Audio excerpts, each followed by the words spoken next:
আসসালামু আলাইকুম বন্ধুরা, আশা করি আপনারা সবাই ভালো আছেন এবং সুস্থ আছেন। 2025-এর মডেলের দাম কম, Yamaha R15 B4 matte black colour.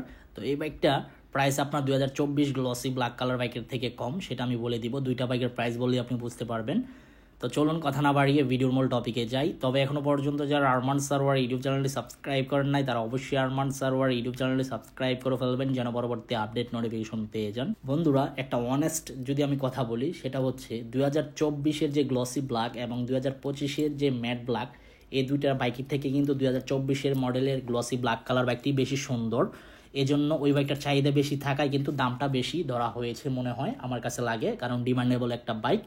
তো প্রথমে আমি গ্লসি ব্ল্যাক R15 B4 2024 মডেলের বাইকটির প্রাইস বলি। এই বাইকটার প্রাইস চলতেছে আপনার 6,30,000 টাকা আস্কিং প্রাইস। কত টাকা দাম চলতেছে? 6,30,000 টাকা আস্কিং প্রাইস। এটা আমি এভারেজ প্রাইস বললাম, যেটা আপনারা দেখতে পারতেছেন আজকের ভিডিওতে আপনাদের মাঝে রিভিউ দিচ্ছি। এই বাইকটার প্রাইস চলতেছে আপনার 6,20,000 টাকা আস্কিং প্রাইস।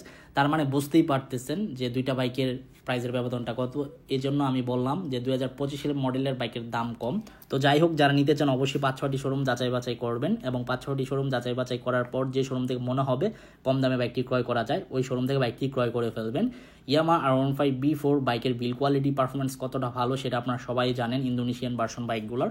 আর নতুন বাইক ক্রয় করবেন অবশ্যই 2000 কিলোমিটার পর্যন্ত ব্রেকিং পিরিয়ড মেনটেন করবেন। কেননা 2000 কিলোমিটার পর্যন্ত যদি আপনি ব্রেকিং পিরিয়ড মেনটেন না করেন, তাহলে আপনার বাইকের ইঞ্জিন পারফরমেন্স যেমন ড্রপ দিবে তেমন মাইলেজ ড্রপ দিবে। তো এই জন্য আপনারা অবশ্যই এটা মেনটেন করে চালাবেন।